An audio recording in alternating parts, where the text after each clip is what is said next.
Hi everyone. You're all very welcome to today's gathering where we're going to be talking about edible communities and sharing some projects and knowledge about that, and hopefully get lots of inspiration and lots of connections for yourselves if you want to join into existing projects or set up your own. Hopefully this will be a lovely starting point, or at least something positive to hear for the day anyway. So my name is Catherine O'Toole. I'm here from the Irish Environmental Network, and together with Wexford Environmental Network, we put on this day.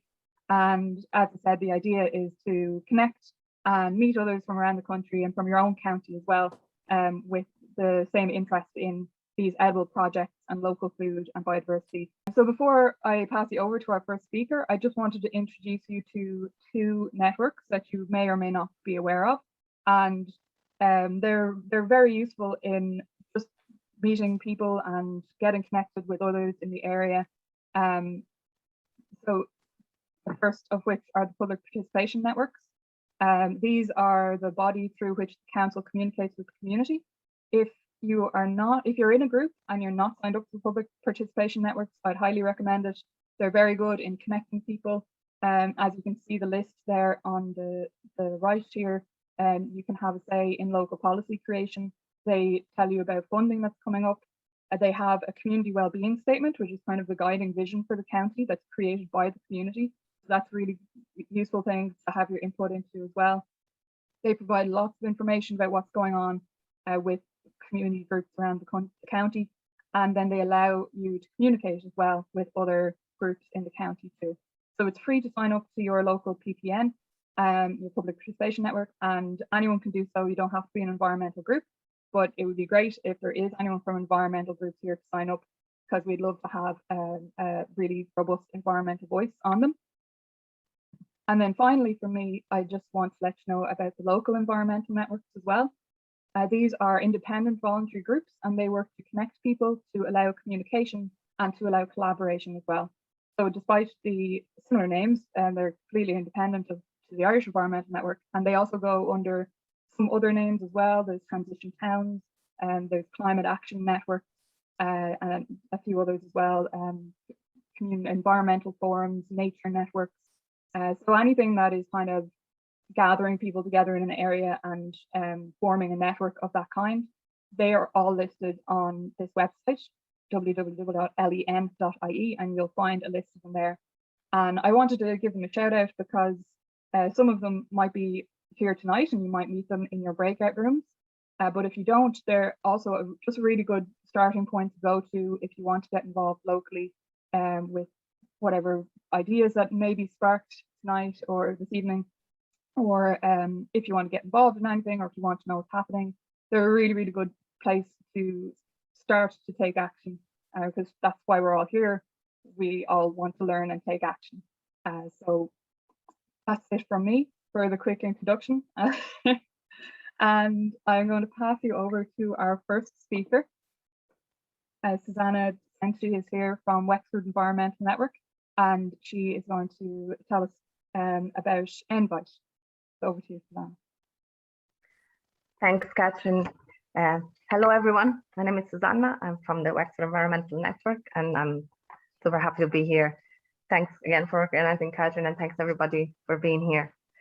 So ENViTE, it stands for Edible Network Villages and Towns ERE, and it is a restoration project that focuses on growing chemical-free food in the spaces around where we live. It is an invitation for all individuals and groups in Ireland to simply get together, agree on locations for suitable communal spaces where to grow some food, and organize to do it. I'll start sharing my slides now. I have to find a way to do it. Where that's it. So here we are. I'll tell you how it all started. It started from this very busy slide. And this was back in January when we had a few meetings with our members from our network. And that was to discuss dreams and hopes and plans for the year ahead. As you can see, we kind of wanted to put together quite a lot of stuff. And to prepare for one of these meetings in particular, we had invited the people in the network to watch a very beautiful documentary called Chasing Tomorrow.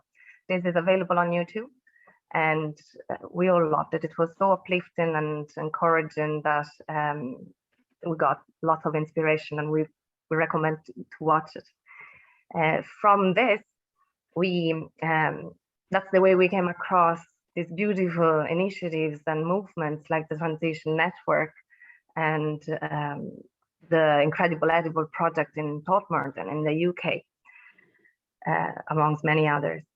So this one in particular made so much sense to us, and it seems so doable that we really wanted to find a way to bring people in our villages and towns and replicate it wherever possible. You might have seen the video that Catherine sent in the invitation, so I hope you know what this is about. So what we did to do it in our county was that with great passion, 3 of our members put together some content for our website. And in this, we wanted to convey the message that growing food in our community is a very accessible and powerful tool to combat climate change. That's because the food industry as it is now in regards of production and distribution is one of the major causes of biodiversity loss, of water pollution, soil degradation, and of course, carbon emissions.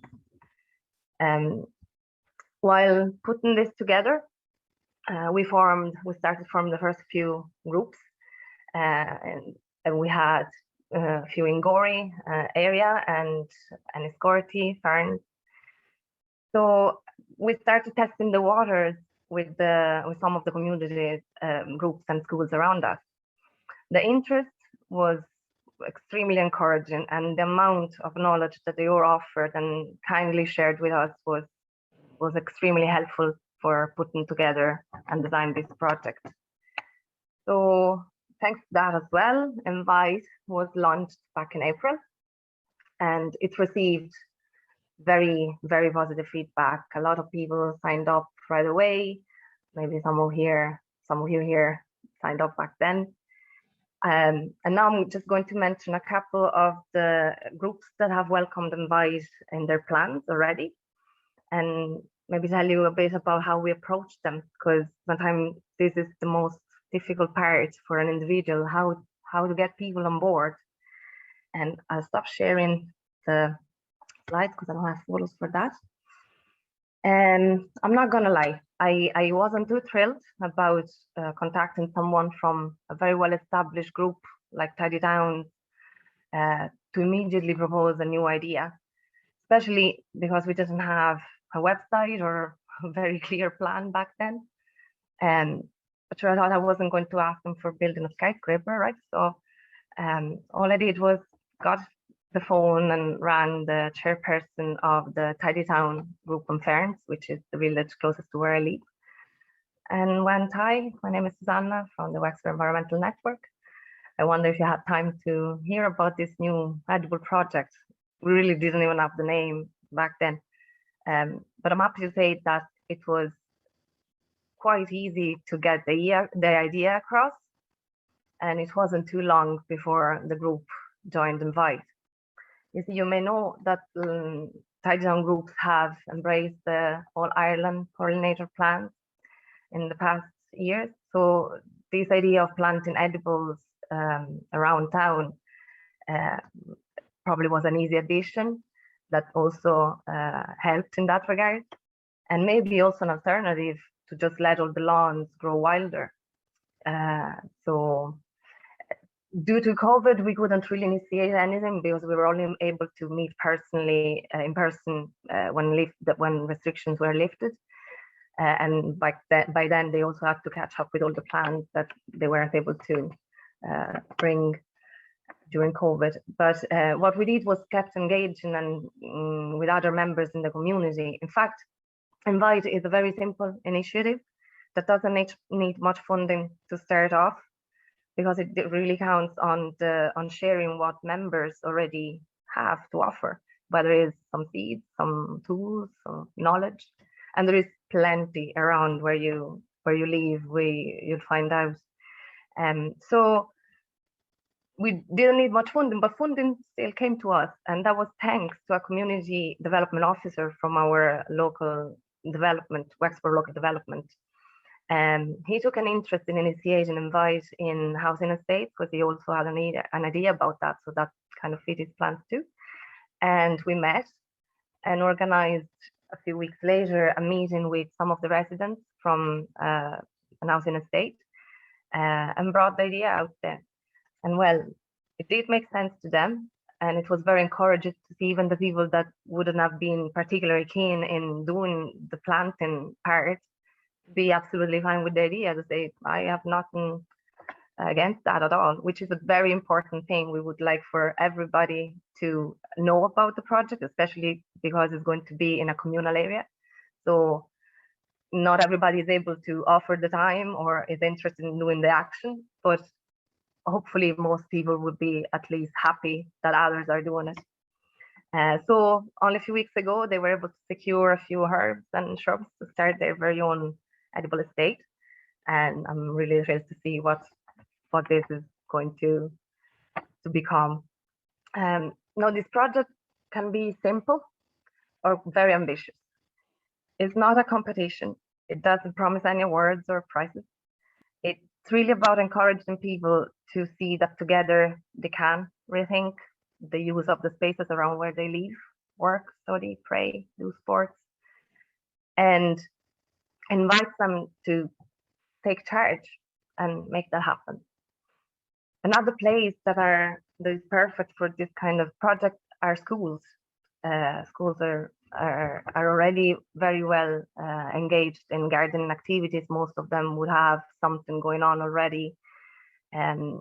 So most of them will follow the Antashka Green program for schools, Green School programs, and also do a lot of extra activities around food. So for this project in particular in school, we needed a school and an insider, so a parent. And as it happens, I have 2 young children going to the Educate Together primary school in Gorey. And I was in the middle of working at the illustrations and the content for the ENViTE website when school finally reopened back in March. I'll start sharing the slides again because now I do have something for it. Can you all see it? Yeah. Great. So every day at collection time, I used to look at this sloped area above their ball court, which in years I've never seen used. And that, as you can see, is covered in a weed suppressing membrane. And it's quite a big area. So I was starting thinking maybe something could be done there. And since it's not used, we could do it instead of the children, not giving them too much work at the beginning. So I start distancing, talking with the other parents, because we were all standing in certain specific places because of COVID. We wouldn't be too close, but we started wondering what could that place become. And at the beginning, there was a bit of doubt about, can we even ask about this to the school? And if you don't ask, you'll never know. That's the trick. So that's what we did. We put together the ideas. We designed a few visuals to make it clearer and put together the number of people that were happy to be in the core group in the school and in the community. Obviously, the Edible Network in Gorey was part of it. And we proposed that to the principal. That was back in May. So he was very happy to see the name of people involved, and he thought it was a great vision because we would have fit perfectly with the biodiversity theme they had chosen for the green flag. So that was a green go, let's go. And early June, a few of our experts in permaculture, horticulture, and eco-landscaping met with the principal in school and had a look around discussing the potential of the project. We agreed to stop using the herbicides on the slope and another area we wanted to plant vegetables. So we contacted the gardener to make sure to reassure him we wouldn't have given him more work the contrary. He was super happy to have this option not to spray anymore, because other people would have taken care of those areas. And he even said, if I see something that I'm not happy with, I'd like it could become a problem or is not well managed, I'll let you know, so you can intervene by hand. So that's what happened. We just before school ended, we were able to launch the project to the rest of the school, and we had a symbolic planting action the weekend before school ended. There was a rosemary we planted in school, and a few families were there on a Saturday morning. It was great. During the summer, we had access to the school, and we started working on the slope. You can see we planted raspberries, borage, thyme, and some wild strawberries. All of these things were brought by our members, the people that were coming and doing these things. It was great to see the kindness and generosity. Also, we planted a few runner beans, strawberries. We attempted at a no dig bed. We might have used a bit more cardboard, but we'll fix it. What else did we do? We worked at the raised beds and planted a lot of vegetables, so beetroots, carrots, a lot of things. And the kids started taking photos of biodiversity to start recording what's going to happen throughout the year with this project. Also, at the beginning of school, we were able to offer this edible school tour to all the children. That was only 3 weeks ago. And 400 kids that day learned about this project, started engaging with us and giving us loads of ideas, and heard about permaculture, about companion planting. And I'm happy to say, not the first, for some of them wasn't the first time. So we met again the week after and suggested to the older classes about designing some permaculture project, and they're very enthusiastic. I can't wait to see what they'll come up with. So this is what we did so far, and that's the point where we are at. So in a few months, we were able to start this, and I just hope that these stories will encourage people here to try as well. Small actions, only takes a few people. And the help we can offer as Wexford Environmental Network, well, is the assistance we're able to provide, like for growing your groups, and in case you may need some extra advice. Although, as I said, you'll find plenty of expertise around where you live, I'm sure.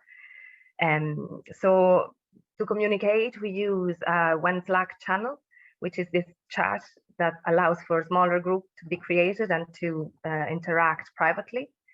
So if you want to know more about this, you can email us or find out through our website. So if anybody's interested in school, thanks to this project, we have a guideline section now on our website. So please just reach out and tell us how we can help you, and we'll be happy to do it if we can. So that's all for me. Thank you very much. Thank you so much, Susanna. It's amazing to see the enthusiasm of everyone, and just took someone to get it going, and then everyone just wanted to join in. It's really inspiring to see that.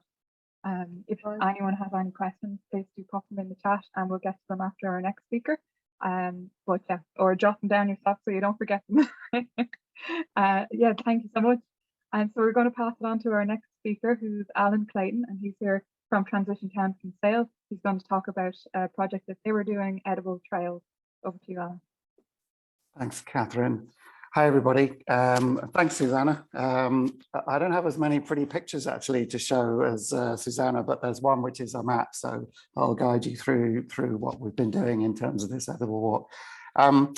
So just for a bit of context, I don't know how many of you know, you probably know Kinsale, I imagine, but you don't know the town that intimately, or even some of the kind of history to this. So what you're going to see is really like the end result of a lot of kind of collaboration, and a bit like Susanna's case. You know, we all know it's all about how do you get the right group of people in a room to actually do something. I mean, our town, just like any other, is full of people with fantastic ideas, and not so full of people with hours to spare to actually do some of these things. So years ago, some of you probably know that like Kinsale has always had a third level college which has had a permaculture design program, and so the Transition Town kind of movement was really formed here, what, 15, 20 years ago now, I suppose. So there's always, luckily, there's always been a great cohort of young, enthusiastic growers for whom growing their own food is just like second nature, really. So that's been the beginning of it. And over the years, Transition Town has done a lot of projects of various sorts, including like setting up a community garden that ran for 6 or 7 years, and then the development, the land got used for building some more houses.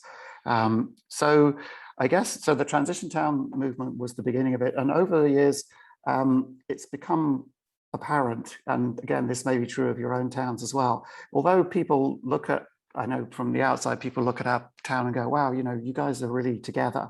And we're super lucky in lots of ways. But actually, when you get close, we're not really that together. Nothing like as together as you think. And again, like most of you, we win the odd Tidy Towns certificate or award. People think that's amazing. But again, like in our town, like the Tidy Towns group these days seriously consists of maybe 6 people. And they've been at it for decades, and luckily they still do that. And so their contribution has been kind of encompassed in this edible walk that I'm going to show you. So there are these different groups, and then most recently, like 2 years ago, we sort of Transition Town group still exists, and I've always really been a part of that. But then we sort of invented another umbrella organization in the community called Future Kinsale. And the whole idea of that is to try and make a better attempt to bring together the likes of the businesses in the town and Tidy Towns and so many other community groups, and the schools. Again, as Susanna said, the schools are hotbeds of enthusiasm and smart, forward-thinking people. So we've been trying to do that for a while. So the Edible Walk is essentially a project that just came to light like last year, and I'll share my screen now and show you exactly what it looks like. Not sure what you're expecting, but it looks a bit like this. So I guess the nicest thing about this whole Edible Walk is that all we did was we applied to the local enterprise office for a grant to do some digital marketing for Future Kinsale. And so we got given 2.5 grand. And like, we shouldn't really have produced leaflets, but we did. And so the Edible Walk was really the result of getting that small amount of money from the local enterprise organization. And we gave it to 2 recent students who just left UCC, left the college, and know how to do some design and so on. So that's why it's all online if you go and look at Future Kinsale or indeed the Transition Town website. So this was, I mean, Kinsale has this kind of reputation as being a bit of a gourmet capital. But again, if you've been here recently, I mean, there isn't a vegetarian restaurant in the town, let alone a kind of vegan place. Like, that's how bad we are at being the gourmet capital, really. We're still selling steak and chips to visitors from far away, pretending that that's the sustainable future, which it isn't. Anyway, so the walk itself is really a combination of like these 7 locations that have kind of existed for, in some cases, for a few years. But it's surprising what you can do if you just put a picture in front of people and you draw a line and you put the places together and you call it an edible walk. People go, oh my God, that's amazing. How did you do that? And so I'll walk you through the 7 locations and I'll explain how we did it. So the first thing you see is this, there's a leisure centre we have in town called Solia, which was a huge community project, took years, literally. Everybody in town bought a brick, but it's basically just an indoor leisure space and some outdoor 5-a-side soccer pitches and a tennis court or something. But part of that land, there was a piece of land where the college thought, well, why don't we have a community orchard? So it's about 8-9 years ago. The students at the college, together with some people from the men's shed, and Tidy Towns may have been involved, I honestly can't remember, but they built this, so we created this orchard. So the orchard, I might have one picture of the orchard. No, I don't. So, yeah, no, there isn't. The orchard is like, it's It's a third of an acre, but the nice thing is it's only kind of Irish trees and shrubs that are there, but there's a space there where we planted some apple trees, some nut trees. There are blackcurrant bushes there. Somebody in Transition Town built a fantastic oak seat, which has been there solid now for 8 years and so on. So that's where the walk begins. And that the maintenance of that is done partly by the community centre caretaker, but really by regular visits from the students from the college. They perhaps go twice a year for a serious bit of pruning and so on, and intermittently by members of the men's shed. So if you leave Solihull, you kind of walk down the path there. The second place on the walk is the college itself. And for those of you that, again, don't know, the picture, the college has always had this reputation for permaculture design and organic horticulture. So they have a really quite impressive set of gardens, polytunnels and so on. So if you're on this edible walk, you can ring, you probably have to ring in advance if there's a group if you want to visit, but they're really happy to show people what's going on in the college anytime during the year. So that's the second stop on the edible walk.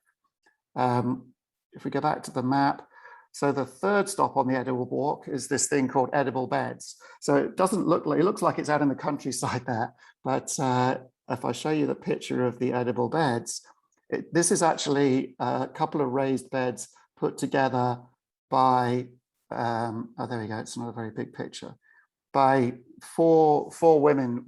So one of the ladies in that picture on the right, Mary, she's actually the secretary of Tidy Towns, but the other three women are basically her friends. And what's great about the four of them is that they diligently look after this space. It's not too easy to see what's behind them. You can see some kind of rock blocks just in the bottom of the picture there. That's the wall of the bed. The bed is the space behind them. And that's right opposite the super value. So there are wild strawberries and all kinds of things growing in there. And down the side of on the left-hand side of the picture where you can see the cars parked, they planted some blackcurrant bushes and so on, which this year have actually thrown up a fairly impressive kind of harvest. So the nice thing about that is it's right opposite super value, where obviously everybody goes for their shopping.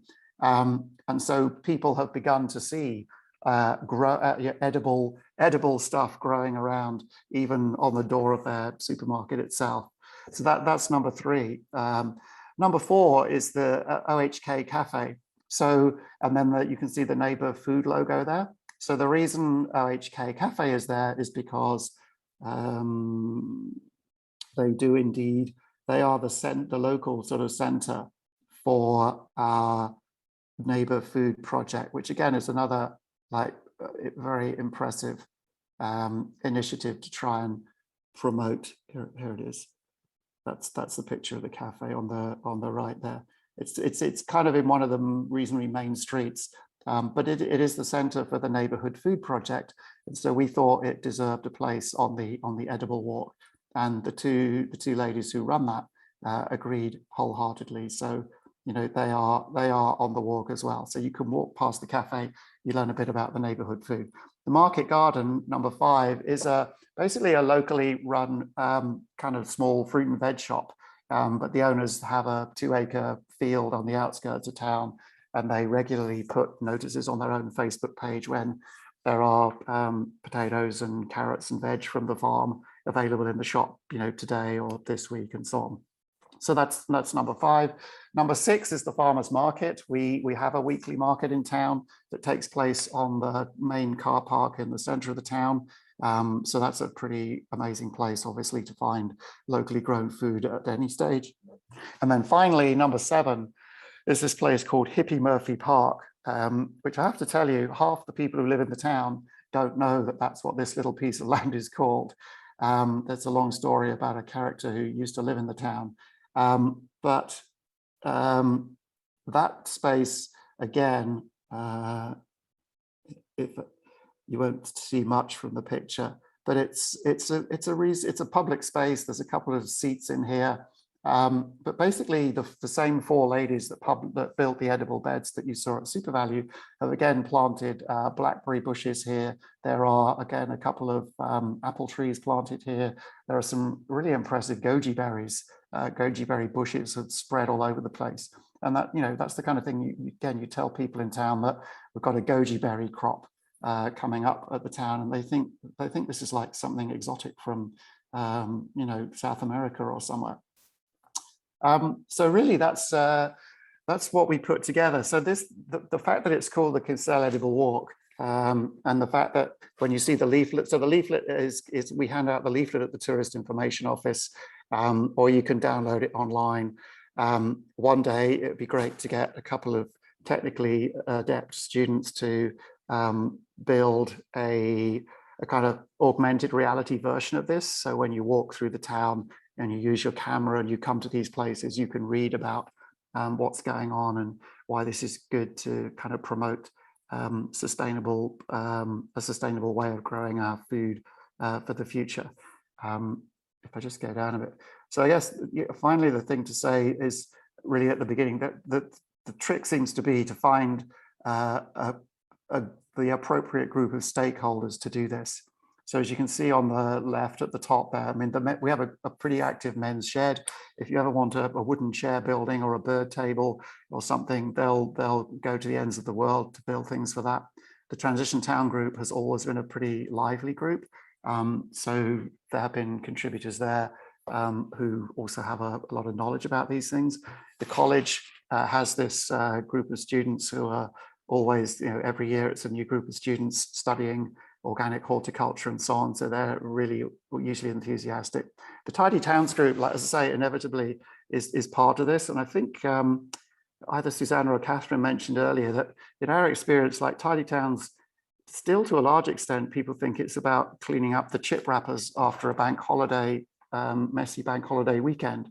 But luckily, the points in that program are now awarded far more for sustainability type projects. And so we've been able to persuade them that as a transition group, we have a lot to offer them. They should work with us because if they do that, then they get lots of points. So the Tidy Towns group is a hugely positive kind of collaborator. As I said earlier, like we have this broader Future Kinsale umbrella group as well, which tends to bring in perhaps some more of the businesses, people in town who wouldn't think of belonging to something like Transition Town. They think that the organic horticulture students are essentially a bunch of hippies here for a bit of a holiday, and they don't live here forever and so on. So there's always been, interesting like little tribes in the town that actually have never really worked together as well as they could. And that's desperately something that we're trying to do. Plus, of course, we're on the Wild Atlantic Way. So there are many, many more reasons these days why people should pay attention to things like an edible walk and to things like promoting sustainable growing of vegetables and fruits and so on around waste grounds, or even just places that people are going to see in the town. And probably I'm going to finish there, actually. So if anyone has any particularly quick questions, maybe we can do that, but otherwise I'll leave it to Catherine. Yeah, thanks a million, Alan. That was great to hear a bit more in depth about how each of the stocks came to be and how they're managed and stuff is really useful. Yeah, really, really interesting stuff. There was a few questions that have been answered by other attendees in the chat, so that's great. But one that did come up was some of the edible planting seems to be done near the roads, and they're just wondering if you're not worried about pollution from passing cars, etc., or how do you manage that? Honestly, I don't think we kind of read the I don't know what the rule book is. There's no law against growing edible food by the side of the road. It's a bit like, I think the council here still uses a bit of Roundup to spray the weeds right by the side of the road. So nobody seems to be too worried about that. The answer is there's nothing specific that we do to sort of say to people, don't eat this because it's full of carbon monoxide. It's a good question. you know, you need, you have to raise money to put signs up to explain to people what's going on and so on. So yeah, I guess that's something to consider. But we actually don't do anything particular, if I'm honest. So maybe that's not the right answer to the question, but it's the truth. Yeah, neighbor food is cool. Somebody's put that in the chat there. And the website for the scheme, so I'm not sure if that's this question about, so futurekinsale.ie, and if you go to that website, you can download the map of the edible walk. It's all the information is there. So it's futurekinsale.ie. And a template for starting neighbor food. So yeah, neighbor food is a national organization. I think there are definitely 2 other neighbor food projects within 20 miles of where I am in Cork. Just Google neighbor food. It's a good thing. Basically, it's a bit like having the market available 7 days a week. So what happens with neighbor food, you put your order in online, even if you can't get to the market. Most of the producers are the same. And then you go down to OHK Cafe on a Thursday evening from 5 to 7. It's actually a really nice social thing. So you go down to the cafe, you pick up your order, and when there's no COVID around, you would perhaps hang around and have a cup of coffee and talk to the other people who are in your community who are also picking up their locally produced food for the week. But yeah, neighbor food, there is a template, and it's a bit like a franchisee thing. You should be able to figure that out from the neighbor food website. Lovely. Yeah, I hadn't heard of that myself either. Okay, you should go get it. It's great. And the 2 girls who run the cafe, so they run the cafe 7 days a week. And like I say, it's just a location. The producers come like they would come to a market, but they come on a Thursday afternoon to the cafe with everybody's orders in little green trays or brown bags or something like that. And then the customers come along and collect it anytime between 5 and 7. It's nice. So, I mean, basically what we're trying to promote is very, very locally grown food. So like the OHK Cafe, it's only producers who would be local producers coming to the market on a Wednesday. So nobody from more than 5 miles away. It's promoting local food. And if it grows on the side of the road, that's pretty local as you can get. The other shop that you saw there, the grocery store, if I showed you a picture of it, it's not like Centra. It's a locally run business. It has been for 3 generations, and these guys own, as I said, like a 2-acre field outside the town. And so the produce that you buy in there, it's as locally grown as you can. If I'm honest, we couldn't really have had an edible walk with just 3 things on it. That wouldn't have been enough to make it interesting. You're right. I mean, we didn't want to put any old cafe on it, even if they're making their own cakes. That's not the idea. It's growing things substantially and properly out of the local soil. So that was really the criteria. I hope that answers the question. Somebody mentioned the schools. We just didn't have time to put the schools on. I mean, we have students from the college go to the local primary schools. The secondary school actually has just built a brand new greenhouse for itself. So I could have put some of the schools on because you can see some of their wonderful little primary school nurseries from the road. But then somebody might have said, well, you're encouraging people to invade the schools or something like that. And like I said, these things take time. You have to talk to everybody. If it's schools, you definitely have to get permissions and so on. And then you have to make sure you engage with things that are going to continue for a while and are not just going to be here this year and gone tomorrow. Otherwise, we have to keep reprinting the leaflet. So I think if anything, over time, maybe you gather a group of people that gets a bit bigger and a bit bigger. But I wouldn't, it's not easy getting younger people involved. I mean, the schools are easy because that's part of the curriculum, and everybody loves to dig a hole and plant an apple tree. But when it comes to pruning the nut bushes in the community orchard once a year, that takes a bit more thought, and you have to have a picnic and give everybody free pizza, and then maybe 10 people will turn up with a saw or something. And it kind of worked. I was saying to Catherine earlier, to me, that one of the challenges, even when you get a little bit of a grant to get some plants, or we did, our Tidy Towns group got a €2,000 grant recently to do some biodiversity planting. But, you know, that doesn't pay for somebody to do the biodiversity planting. It just pays for the bushes or whatever. So, yeah, methyl, somebody's put that in the chat. Yeah, we do a lot of, you know, we try and have voluntary weekends or Sunday afternoons. And like I said, it works because there are just about enough groups: the Men's Shed, the Tidy Towns, the Transition Town Group, the college, the four ladies whose names all begin with M. Makes it nice and easy, so they look after that. So if you think about it, there's like 6 small but active groups that just about hold that together. I just want to add to this, and another question I read on the chat, like how to keep the things going and enthusiasm at the beginning. It's great. Well, that's my belief, is that people have to own the project, and for doing that they need to have a purpose behind it. So it's not just going planting stuff for the sake of doing it. So what we wanted to really, the message we want to convey is the fact that this has a purpose. It works because if we do that, it means we can ask not to spray chemicals there. If we do this, it means people can access free food whenever they want in the areas where they live.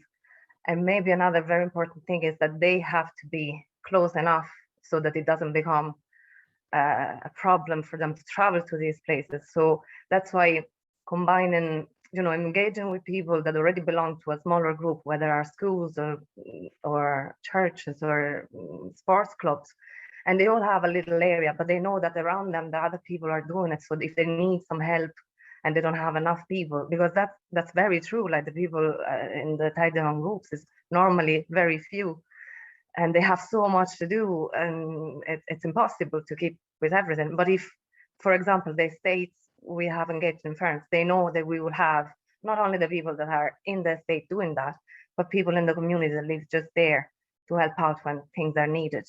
So I think, and this is because it's reclaiming their spaces. So the purpose there is to really keep at the fact that they can use that space in a much better social way. So I truly believe is finding what keeps this going, and it's not the enthusiasm, because that's fantastic at the beginning, but obviously fades if it's only the same people.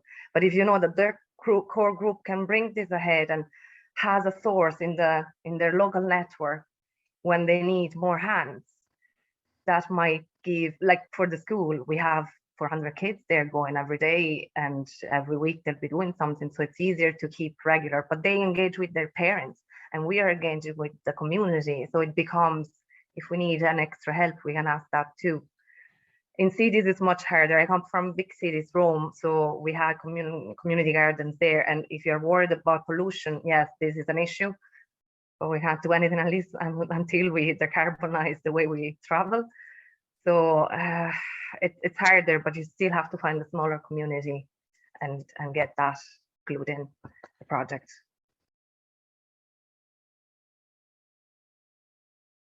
I'd like to introduce Siobhán Lavelle. She's a horticulturalist and she's the co-founder of Coole Eco Community as well. And she's going to talk to us a bit about forest gardening, give a bit of an introduction to that. Thanks for giving me the opportunity to speak at this. It's been really inspiring hearing all of the hearing the other two speakers and the other things that are going on.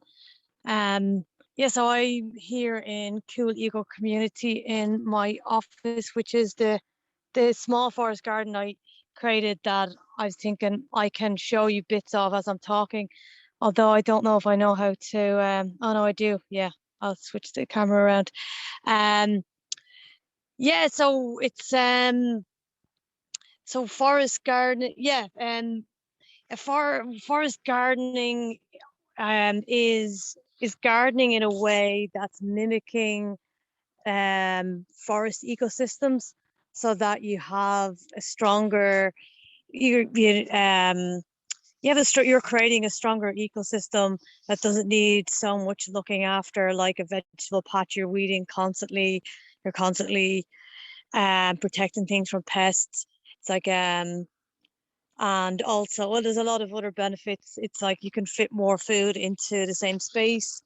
You're sequestering carbon. There's more space for biodiversity. There's you're conserving water, And I think it's more beautiful thing to look at as well than a flat vegetable patch or a flat field full of vegetables. So yeah, so what makes forest ecosystem so strong is what you have to ask if you're going to try to why we would be mimicking it. And there's a few things about it that make it strong. I think a big part of it is that you've got a big of different plants, and they're all in their right places because they, you know, and seeds are coming up naturally. So you're trying to make that happen, but you're making it happen faster. So by putting the plants there and experimenting and what works, so they're all in the right place, the right little microclimate for themselves, and they're all in the right place in relation to each other. Plants that are helping each other and the right way, and they're helping each other, and that's a big part of what saves you work. And knowing what goes where and which plants go well together is like there's information online, and there's books, and there's visiting other people's gardens, because there isn't a book for Ireland yet. Hopefully someone will write one soon. Sorry, there's a tractor going by there. But there's a bit of trial and error. So but there's a lot of things that like always work, and then there's a bit of trial and error that sometimes just because every ecosystem and every patch, every site, every garden is different, and something that works in one garden might not work in another.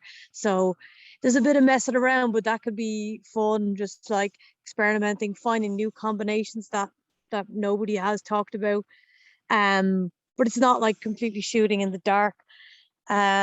Because yeah, there is a lot of logic and things to it. Like for example, this bed I have fennel we just harvested most of the apples off, and it's and a mallow is a flower you can eat the leaf, and most of these are there, you eat them, pest deterrent. So that's a pretty easy one. Like that confuses any strong smelling herb will confuse the apples, or the cabbage attract a lot of pests.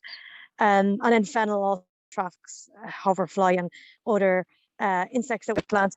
So I hope that's not too much detail to go. A lot of our cabbage family are being eaten, nibbled on at least by slugs and caterpillars and birds. But this one seems to be working. So it's a lot about observation. I made this garden kind of trying to make it beautiful, and it has a bench in it, and it's a kind of a barbecue area. We have dances here. This garden is like, it's a community sort of social garden as well, and that works well with forest gardening because you want to be spending a lot of time in your garden. It's a nice place to be, and it's easy to spend time in it, and you're noticing things. This is like especially the early stages when you're experimenting, like after a couple of years, even into the second year, you can walk away from it more and more.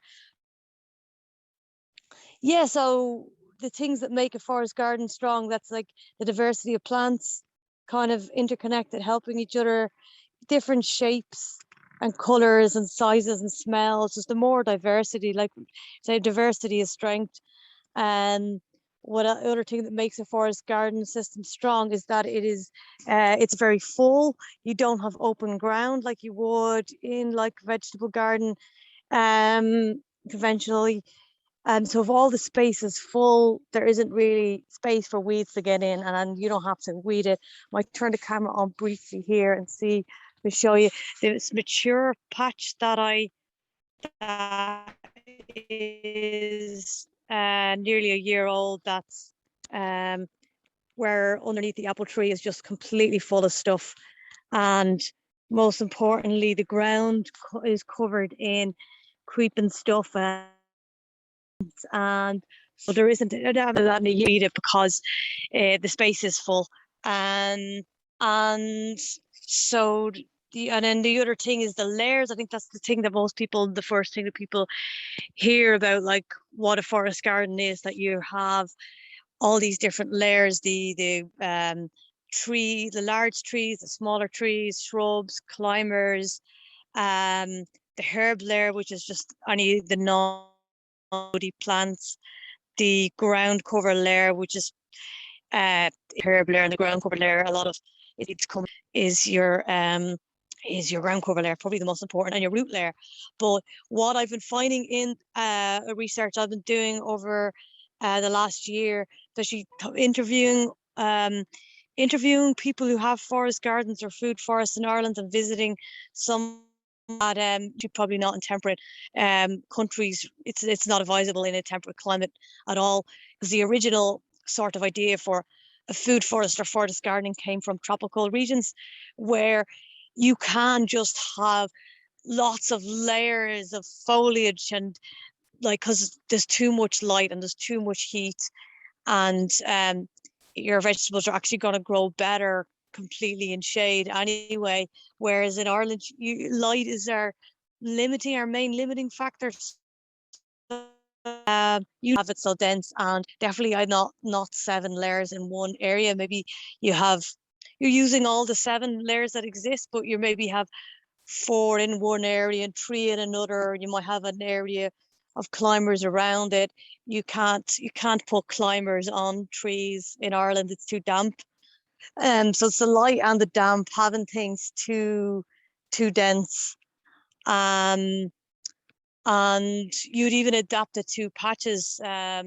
Like if you have a garden or a section of your land or a section of your garden that's particularly damp, you would make sure there was plenty of light and air getting into that, as opposed to a drier patch where you could go as dense as the patch I showed you just there. That's kind of mainly what forest gardening is. The main kind of, it's hard to define it like in one sentence, but they're the main elements of what make it. And yeah, I've made this kind of smallish one here, and it's I don't even know what it is in meters. It's a couple of 100 square meters or something, and I'm going to plant a bigger one this winter.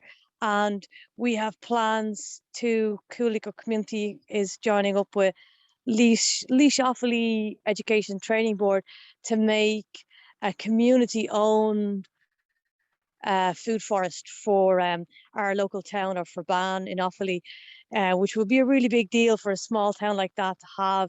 There's a food forest that's owned by the community. The land is there. It's just slow working with government organisations to do something innovative.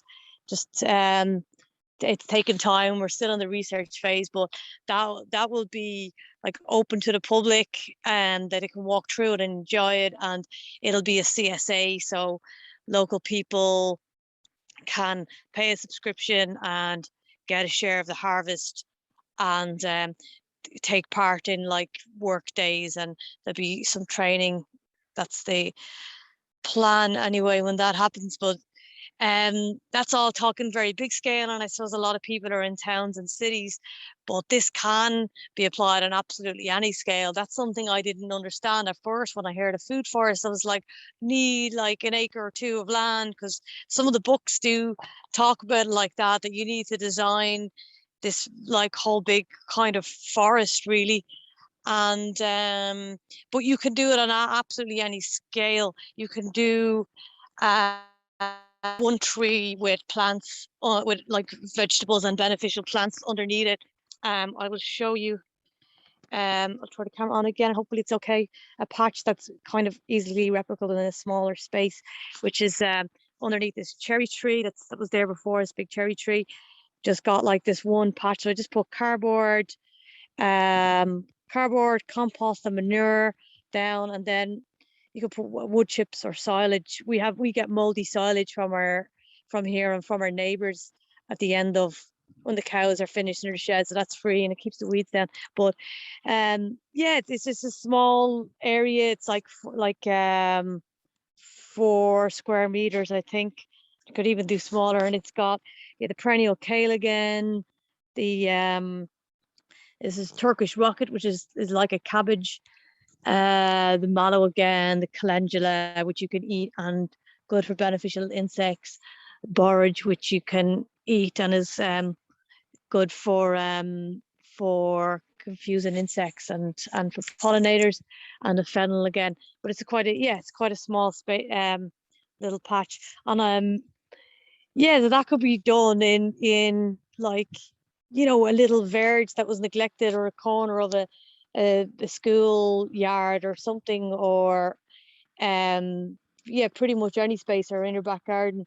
And it's another, and I try to make yeah, this garden is kind of try to make it a bit beautiful, because people hang out here too. And I think if it's like an that's the thing, you can do a forest garden as well. Say if you had a little verge in a town, or you wanted to put a food forest, even like a mini example of a food forest in a public place, that there's a lot of really beautiful stuff you could put in, like the mallow and the Maximilian sunflower. And down here we've got like nasturtiums and chicory, which is like a perennial lettuce, and that, I think that looks really beautiful as well. The wild rose, which you can also eat. I'll put the camera off again just in case the internet gets bad. Yeah, because it can be done at any scale. And I used to, before I moved here, I was teaching horticulture in like lots of little, like in education centres and schools and community gardens. And I put a few kind of small examples in, like in an education centre in Finglas, we put in one with just apple tree, some benefit underneath it. But you know, all the herbs are really good for sex. All the combining herbs like sage, thyme, rosemary, oregano, combining them with vegetables there. And centre where I wasn't able to put trees in, I just had a system with just shrubs with vegetables and herbs planted underneath them. So yeah, it's a very, the whole idea of forest garden, what I'm trying to say, is so broad, and it doesn't necessarily have to have trees. Even though you're mimicking a forest ecosystem, you can use the principles with you could have just shrubs and climbers and other things. Or even if you yeah, you could even just have like the ground cover and the taller plants. Like you could have it all with non-woody plants, what I'm saying. Another lesson is that which is plants that live longer than 2 years, usually, yeah, be anything from 3 to 100, but that makes it a lot less work as well, because with a lot of the vegetables that we eat, to get them started, protect them from slugs and cold, and that's a lot more work.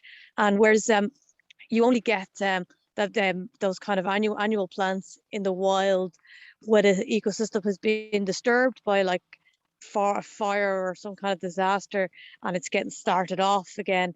But when this ecosystem gets mature, it'll always go to more longer lived plants, and then they get established, they cover the ground from weeds, so you're not starting again, weeding again. So that's another thing that you do in forest gardening. You generally use you're generally using longer lived plants, and that saves you a lot of work, and it's a lot stronger of a system. It's like nobody's weeding a forest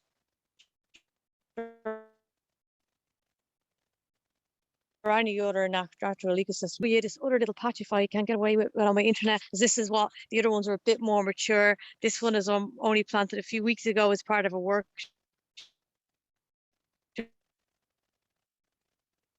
I don't think your internet's coming. So there's still a lot of space. Like as it will, oh crap, turn it back off. It will, like that very full one I showed you where there's no weeds, it will fill out into that. But when all those plants get mature, yeah, so hopefully. Oh, can I ask you where people might go for some resources on how to get started with their own little patch? A good book to get started with it's called Forest Gardening in Practice. Really good book because it includes the small scale, whereas a lot of the books are very daunting and they talk about designing things at a forest level. And this book is very flexible. It's like take one tree, plant some stuff around it, kind of makes it all accessible and anything is possible. Yeah, and a place you could visit. People. Oh yeah, we're open to visitors here. At Coole Eco Community, if people contact us on our website, and make an appointment. We're always happy to have let people call down and Okay. show them around. Something that helped me a lot was visiting other forest gardens, especially because you kind of have. There's a woman, Susie Can, I'm trying to think of the name of her site, Carrick Dulra in Wicklow. She has a forest garden as well. That's kind of what is it? Yeah, it's kind of, it's like mine in a lot of ways, is that it's broken down into little patches, that it's all very doable. But she's also, to call her, she's like, she'll welcome somebody in and show them around and show you what she's done and what's worked and hasn't worked. Mulch is essential. We use wood chips. Here we have to pay for them, but I know in the Dublin area you can get them for free from tree surgeons. So we also use silage, which is cow food. We use the cow winter food when it goes off. We use that because it's free. But that's another really essential element, because again, if you're in a forest, you'll notice that the ground is just covered in like a thick layer of rotting leaves from over the years, and that's another kind of secret of how it works. Like because you never get open ground in a natural system, and it's, as well as keeping unwanted plants down in your garden, it also conserves water and keeps the soil temperature even from getting too hot or too cold.